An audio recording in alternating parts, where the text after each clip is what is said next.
எத்தனையோ நன்மைகளை என் வாழ்வில் செய்திரே, ஏராளமாய் நன்றி சொல்லுவே. உள்ளத்தின் ஆழத்திலிருந்து சொல்லலாம். எத்தனையோ நன்மைகளை என் வாழ்வில் செய்திரே, ஏராளமாய் நன்றி சொல்லுவே. அத்தனையும் நினைத்து நினைத்து நான் துதிப்பேன், ஆண்டவரை போற்றுவே. கரங்களை தட்டி நன்றி சொல்லாமல் இருக்க முடியாது. நன்மைகள் பல என் வாழ்க்கையில் செய்திருக்கிறேன் ஆண்டவரே. இந்த நாளில் உமக்கு நன்றி செலுத்துகிறேன் என்று சொல்லி எல்லாரும் சேர்ந்து இருக்கிற இடத்துல அவரை நாம் ஆராதித்து நாம் பாடுவோம். அவருடைய நாமம் உயர்த்தப்படுவதாக, அவருடைய நாமம் மகிமைப்படுவதாக. Thank you Father Lord Jesus. We give thanks into your name. எத்தனையோ நன்மைகளை என் வாழ்வில் செய்தீரே, ஏராளமாய் நன்றி சொல்லுவே. பாடுவோம். எத்தனையோ நன்மைகளை என் வாழ்வில் செய்தீரே, ஏராளமாய் நன்றி சொல்லுவே. அத்தனையும் நினைத்து நினைத்து நான் துதிப்பேன், ஆண்டவரை போற்றுவே. அத்தனையும் நினைத்து நினைத்து நான் துதிப்பேன், ஆண்டவரை போற்றுவே. நன்றி சொல்லாமல் இருக்கவே முடியாது, பல நன்மை செய்த இயேசுவுக்கே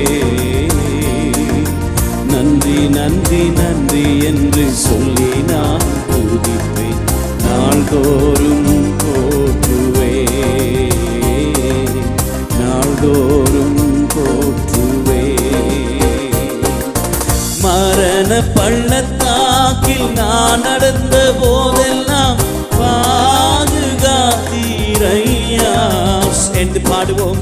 மரண பள்ளத்தாக்கில் நான் நடந்த போதெல்லாம் பாதுகாத்தீரையா. மரண பள்ளத்தாக்கில் நான் நடந்த போதெல்லாம் பாதுகாத்தீரையா. மீண்டும் மீண்டும் ஜீவனை கொடுத்து நீர் என்னை வாழ வைத்தீரையா. சொல்லுங்க. மீண்டும் ஜீவனை கொடுத்து நீர் என்னை வாழ வைத்தீரையா. நன்றி சொல்லாமல் இருக்கவே முடியாது, பல நன்மை செய்த இயேசுவுக்கே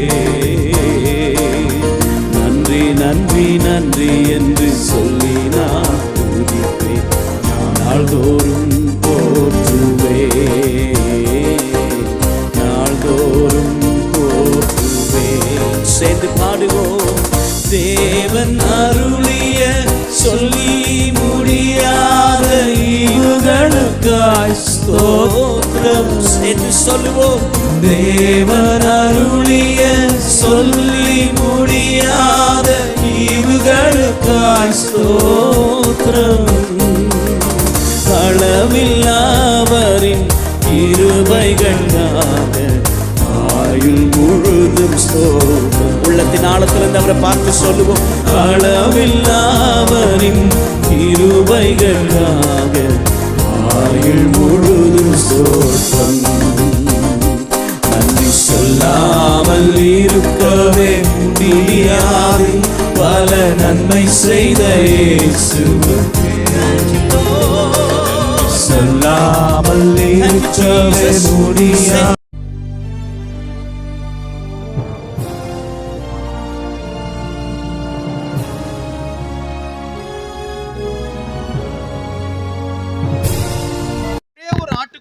அந்த ஆட்டுக்குட்டி அவனுக்கு மகளை போல அவன் மடியில படுத்திருந்தது. இந்த பணக்காரனுடைய வீட்டுக்கு ஒரு விருந்தாளி வந்தான். அவன் தன்னுடைய மந்தையிலிருந்து ஒரு ஆட்டுக்குட்டியை சமைக்காம அந்த தருத்தனுடைய மடியில இருந்த ஆட்டுக்குட்டியை பிடித்து தன் விருந்தாளிக்கு சமைச்சு போட்டான். அவனுக்கு நம்ம என்ன செய்யலாம் அவனுக்கு நம்ம இன்ட்ரெஸ்டா இல்லையோ? அப்படியே குபீர்னு ஒரு கோபம் ராஜாவுக்கு. அவன் கொல்லப்பட வேண்டும். ஒரு பணக்காரனுக்கு நிறைய ஆட்டுக்குட்டி மந்தை நிறைய இருக்கு, ஆயிரக்கணக்கில் ஆடு இருக்கு, ஆட்டுக்குட்டி இருக்கு. தன் வீட்டுக்கு வந்த விருந்தாளிக்கு அதுல ஒண்ணு சமைக்கலவே. ஒரு தருத்திரன் இருந்தான், அவன் ஒரு ஆட்டுக்குட்டியை வச்சு கொஞ்சிக்கிட்டு அது மடியில மகளை போல இருந்தது. மக மாதிரி இருந்துச்சு, அதை போட்டு கொஞ்சிக்கிட்டு அந்த ஆட்டுக்குட்டியை விளையாண்டுக்கிட்டு இருக்கிறான். தன்னுடைய மந்தையில வந்து சமைக்க வழி இல்லாம மனசு இல்லாம அவன் விட்டு மடியில இருந்த ஆட்டுக்குட்டியை பிடிச்சு தன் வீட்டு விருந்தாளிக்கு சமைச்சு போட்டான். ராஜாவே, நம்ம என்ன செய்வோம்? இப்படி ஒரு அநியாயம் நடந்திருக்கே, சொல்லுங்க அல்லேலூயா. தீர்ப்ப உன் வாயாலே சொல்லு அப்படின்னோன்னா அப்படியே கோபம் கும்முன்னு வருது. அவன் கொல்லப்பட வேண்டும். வாசிப்போம் அத, வாசிங்க. அப்பொழுது தாவீது அந்த மனுஷன் மேல் மிகவும் கோபம் உண்டவனாகி, அந்த மனுஷன் மேல் மிகவும் கோபம் உண்டவனாகி. எந்த மனுஷன் மேல? தீர்க்கதரிசி கிட்ட சொல்றான். தீர்க்கதரிசி கிட்ட அந்த பாருங்க, ஒரு ஆட்டுக்குட்டியை பிடிச்சு கொண்டானா இல்லையா? விட்டா கண்டந்தடமா வெட்டிடுவான். ஒரு ஆட்டுக்குட்டியை பிடிச்சு சமைச்சவனுக்கு தான் கோபம் வருது. பைபிள் வாசிங்க. அது எப்படி அந்த ஒரு ஆட்டுக்குட்டி மக மாதிரி இருந்த ஆட்டுக்குட்டி எப்படி சமைச்சு தான் வீட்டு விருந்தாளிக்கு போடலாம்? அவனை கொல்ல வேண்டாமா? கண்டந்தண்டமா வெட்ட வேண்டாமா? அதான் சொல்ல. அவன் கோபம் உண்டவனாகி நாத்தானை பார்த்து, நாத்தான் தீர்க்கதரிசியை பார்த்து, இந்த காரியத்தை செய்த மனுஷன், இந்த பாவத்தை செய்த மனுஷன் மரணத்துக்கு பாத்திரன் என்று கர்த்தருடைய ஜீவனை கொண்டு சொல்லுகிறேன். அடுத்த ஆளுக்கு தீர்ப்பு சொல்றதுன்னா இனிக்கும்ல. அடுத்த ஆளுக்கு தீர்ப்பு சொல்றதுன்னா எவ்வளவு லட்டு சாப்பிட்ட மாதிரில இருக்கும். இந்த பாவத்தை செய்தவன் மரணத்துக்கு பாத்திரன், உடனே அவனை கொல்லுங்க, உடனே கொல்லுங்க. இந்த பாவத்தை செய்தவன் மரணத்துக்கு பாத்திரன். தீர்க்கதரிசின விளையாட்டுக்கு வந்து கதையா சொல்லிக்கிட்டு இருக்கிறார்.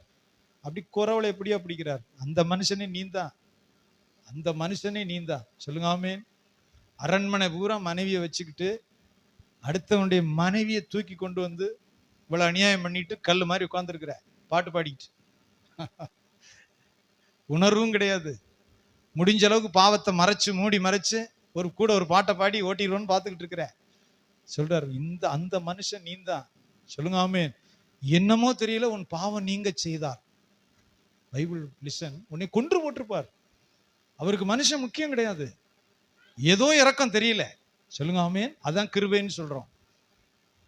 என்னமோ தெரியல இரக்கம், உன்னை கொன்று போட்டிருப்பார். சொல்லுங்க ஆமென். நீ மரணத்துக்கு பாத்திரன். தீர்க்கதரிசி சொல்றான், நீ மரணத்துக்கு பாத்திரன், நீ தப்பிக்கிறதுக்கு எந்த நீதியும் உன்கிட்ட கிடையாது. என்னமோ தெரியல, அவர் கிருபையினால உன்னை உயிரோட விடுறார். ஆனா ஒண்ணு தெரிஞ்சுக்க, நீ உயிரோட இருக்கும் போதே உன் பிள்ளைகள் வரிசையா செத்து போயிடும். சொல்றார் பாரு, நீ எதை மறைச்சு செஞ்சியோ அதை சூரிய வெளிச்சத்துல அவர் செய்வார். கர்த்தருடைய சத்துருக்கள் தூசிக்க நீ காரணமா நடந்த, உன் ஞானத்தை கொண்டு மூடி மறைச்சு உல்சாலாம் பண்ணி காமாட்சமா பண்ணி நம்ம கிளியர் ஆயிரும். அந்த வேலையும் ஆகாது தம்பி. எப்படியோ உன்னை உயிரோட விடுறாரு. நீ உயிரோடு இருக்கும் போதே உன் பிள்ளைகள் சாகும். சொல்லுங்க ஆமென். நீ மறைச்சு சூரியனுக்கு கீழே அப்படி மறைச்சு இருட்டுல செஞ்சதை சூரிய வெளிச்சத்துல செய்வார். இஸ்ரவேல் மக்கள் காரி துப்பும்.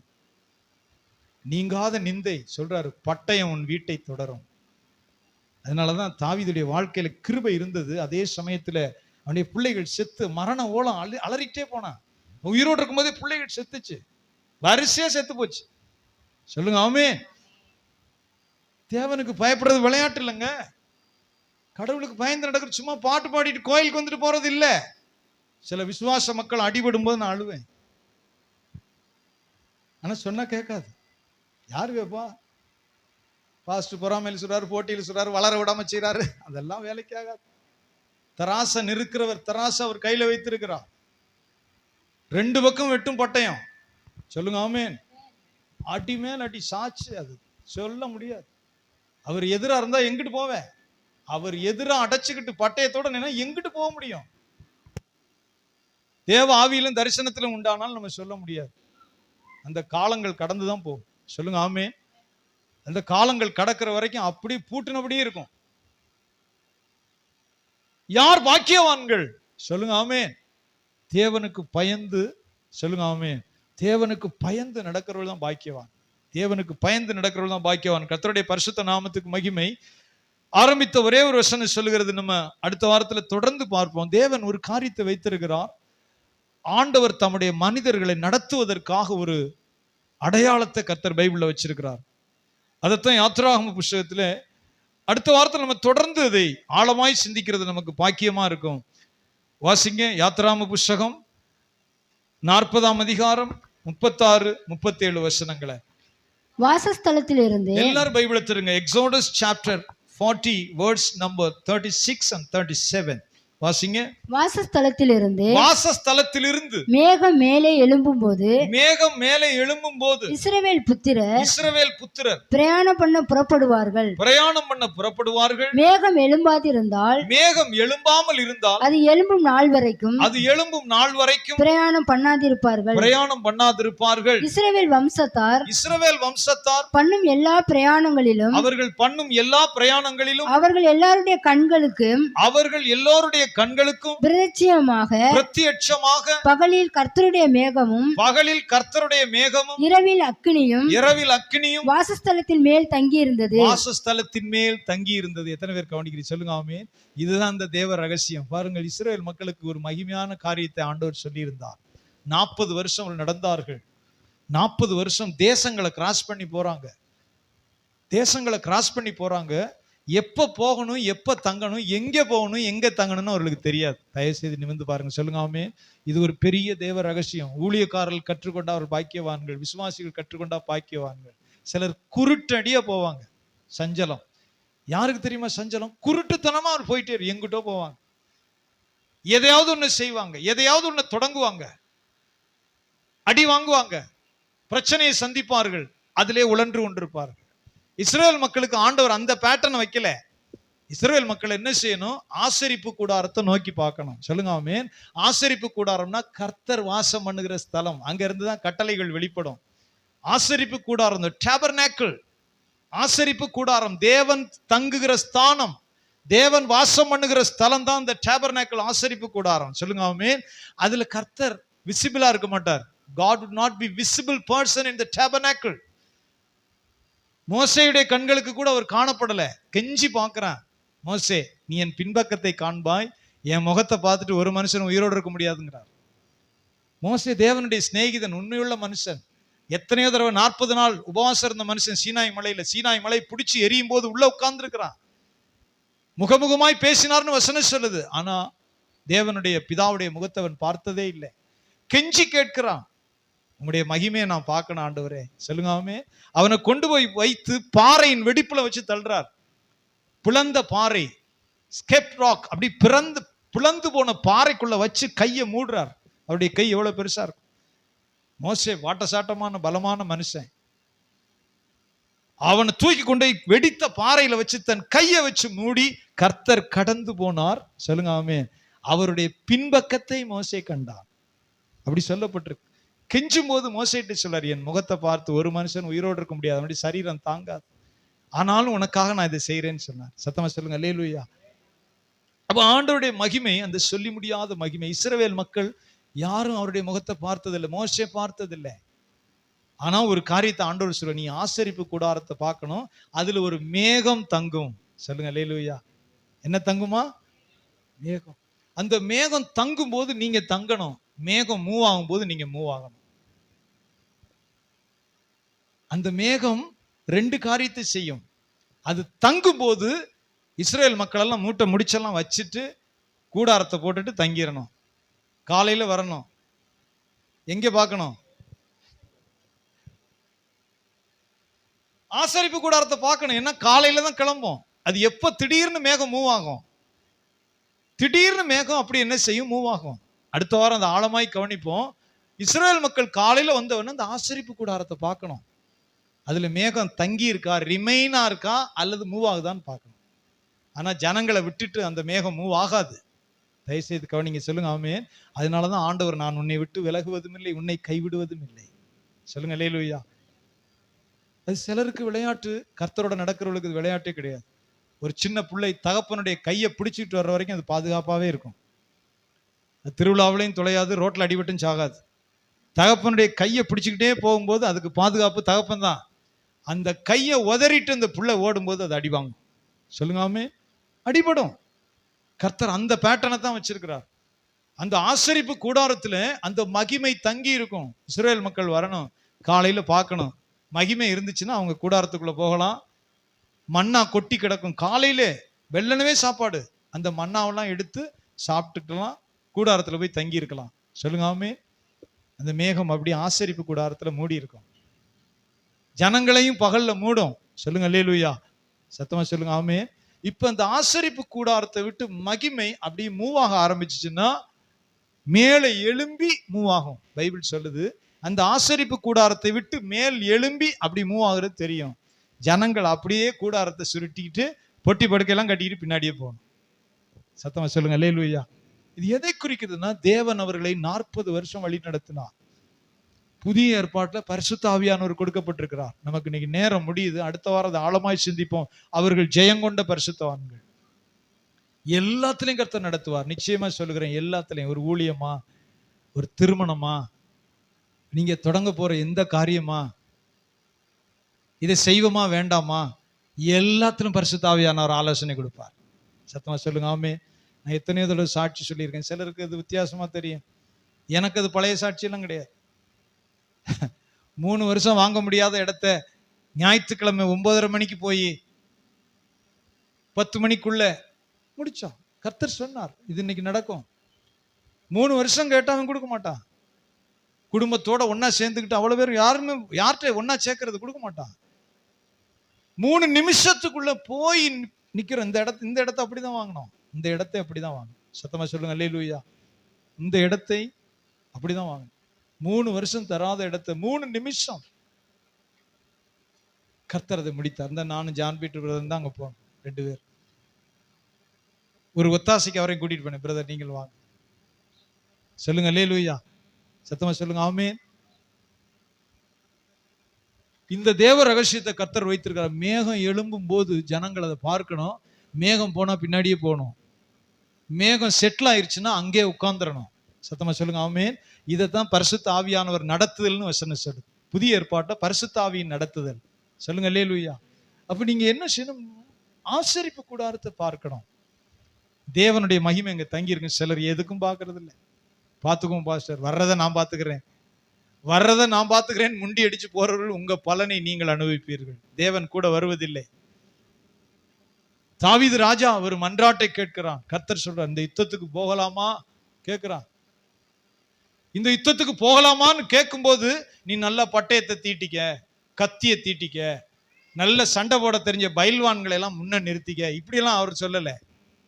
சொல்றாரு முசுக்கொட்டை செடியில கேட்கும் போது நீ புறப்படு, கர்த்தர் உனக்கு முன்னே புறப்பட்டிருப்பார். நமக்கு அது பைத்தியக்காரத்தனமா தெரியும்.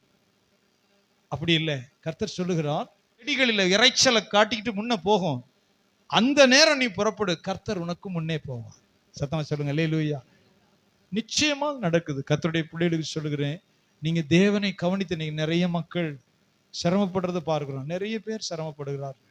அப்படி வாழ்க்கையில ஒரு தொழிலா இருக்கட்டும், ஒரு வீடு வாசலா இருக்கட்டும், பிள்ளைகளுடைய காரியமா இருக்கட்டும், எவ்வளவு முன்னேற்றம் இல்லை, சஞ்சலம் இல்லை, ஒரே போராட்டம் தான். பிரச்சனை, சஞ்சலம், பற்றாக்குறை, டிஃபிஷியன்சி, இப்படிதான் போகுது. சொல்லுங்க ஆமென். நீங்கள் கவனித்து பாருங்கள், அவர்கள் தேவனை கவனிப்பதில்லை. தயவு செய்து சொல்லுகிறேன், விசுவாசிக்கு சொல்லுகிறேன், அவர்கள் தேவனுக்கு இடம் கொடுப்பதில்லை, தேவனை கவனிப்பதில்லை, தேவனுக்கு செவி கொடுப்பதில்லை. சொல்லுங்க ஆமென். ரொம்ப முக்கியமா அவங்க உட்கார்ந்து ஜெபிக்கிற பழக்கமே இருக்காது. எது வருதோ ரைட்ல போவாங்க, லெப்ட்ல போவாங்க, பிஹைண்ட்ல போவாங்க, எப்படியோ போயிட்டே இருக்கு. ஏதோ ஒரு சைட்ல அலக்களிக்கப்பட்டு கொண்டிருப்பார்கள். அவங்க ஒரு ஸ்பிரிச்சுவல் கிறிஸ்டியனே கிடையாது. எதுவோ தன் நோக்கத்துக்கு போய்கிட்டு இருப்பாங்க. அவர்கள் தேவனால் நடத்தப்படுவது இல்லை. சொல்லுங்க அல்லேலூயா. உன்னை தேவன் நடத்தணும், முதல்ல உட்கார், கர்த்தருடைய பைபிளை சத்தியத்தை முதல்ல படி. Read the Bible first. கர்த்தருடைய வேத வாக்கியத்தை படி. சொல்லுங்க ஆமென். பிறகு தேவனுக்கு நேரம் கொடு, உட்கார்ந்து அழுது ஜெபம் பண்ணு. ஆசரிப்பு கூடாரத்தை முதல்ல பாரு. Look at the tabernacle first. அந்த ஆசரிப்பு கூடாரத்துல கர்த்தருடைய மகிமை இருந்தா அவர் அங்கே இருக்கிறார்னு அர்த்தம். இப்ப அந்த மகிமையின் மேகம், ஏன் மகிமையின் மேகம்னு பாட்டு பாடுறோம், சும்மா கருப்பு மேகத்தை பாடிட்டு இருக்கிறோம். அந்த மேகம் கிளம்பிருச்சுன்னா அவர் கிளம்பிட்டார்னு அர்த்தம், நீ போகணும்னு அர்த்தம். 2 சிக்னல். அது செட்டில் ஆயிருச்சுன்னா நீ செட்டில் ஆயிரணும், அது மூவ் ஆச்சுன்னா நீ மூவ் ஆகணும். சொல்லுங்க ஆமென். ரொம்ப சிம்பிள், ஆனா ரொம்ப கஷ்டம். ரொம்ப சிம்பிள் ஆனா கஷ்டம். அதுக்குத்தான் நம்ம நேரம் செலவிடுறோம். சொல்லுங்க அல்லேலூயா. கர்த்தருடைய பாதத்தை தேடுகிறோம், தொடர்ந்து தியானம் பண்ணுகிறோம், ஜெபிக்கிறோம். ஸ்தோத்திரம். ஒரே ஒரு சாட்சி சொல்லி முடிக்கிறேன்.